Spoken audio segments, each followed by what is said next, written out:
Hello, Phil here from Wings of Pegasus, and welcome to another analysis video. On the agenda tonight we have Pat Metheny, and this is going to be his performance of Rain River, and this is coming from 1992, so let's get Pat up on screen and see how he gets on.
I'm just going to jump in here to point out so much going on already, but straight away, once the band start, once Pat actually counts everybody in, you know straight away that this is serious, because the level at which they come in is so spot on collectively. I love the arrangement here as well. I always say about guitarists that do play jazz, I know that Pat throws in a little bit of blues in here as well, but players that do play jazz, it's great to have that backing of a bass that gives you that little reference point if you need it. And there was another video that was just before this. It's the same video, so I'm going to put the link to this in the description below so you guys can see the previous performance as well of exactly the same track, and you'll see the amount of compositional variation that Pat throws in. And that's just down to the way that Pat can express himself through the guitar, that he can have an original piece that he plays 2 times, and both of those times are totally different, but they feel the same. And someone right at the top level of playing can do that. They can make you feel the same way about a composition that can be played. You'll see it one night and it'll be great, and then the next night he'll play it totally different, but somehow it's still great. Just digging into the playing a little bit, we've got such great control of dynamics here, because Pat has got that tone where he's really rolled off all that treble, just going for that neck pickup sound rather than the bridge pickup. And I can't see from this shot, but I think the bridge pickup might not even be there or connected, because we've got that such a great mellow sound that he's using. But another thing is the fact that that tone really lends itself to his playing and the expression. You can really hear the difference between those picks, you know, just putting in a little bit more aggression where he wants it and then really laying off. Great example of that is where the track starts, and it was so soft. And this is what you'll find with top players. They'll always start in a particular place where they've got somewhere to go. They can always start flat out, but then they'll always bring it down in dynamic and then raise it up again towards the end. Or they could start down really low and gradually build it throughout the whole performance, which is what Pat's doing here. And again, this is just 3 guys, just a 3-piece here, and not a whole drum kit. So great sound that these 3 are making, really full sound as well. But let's get into it a little bit more.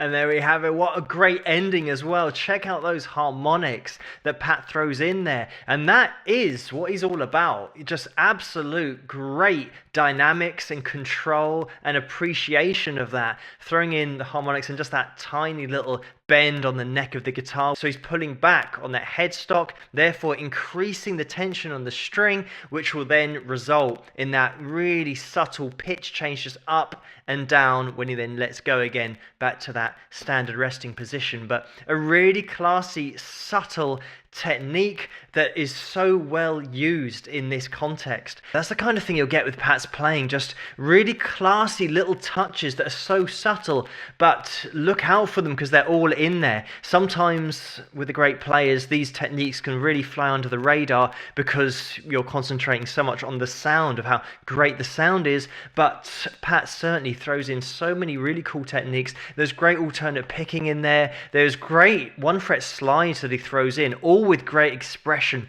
and it takes a hell of a lot of practice to get to this level of when he's doing these runs as well, alternate picking runs. There's little breaks that he goes into, and a lot of the time we're just having that ascending bass line and ascending keys as well. And then for that chord change, if we've got an ascension in that chord progression, he's then straight into that next shape, straight into the next chord progression. He'll start off pretty straightforward, but then he'll start pushing it into that jazz realm and always come back. If you don't know what resolution is or resolving your playing, it's when you can go off piste, you can go off into so many different scales, but then you always come back to that key. You always give the audience a reference point. It's like I mentioned in other videos about making a journey with an instrumental track and always coming home. You always want to come back to the original key, or at least the key that the bass is playing, because then it now becomes familiar. If you spend a lot of time away from that root note, from the root key that you're playing,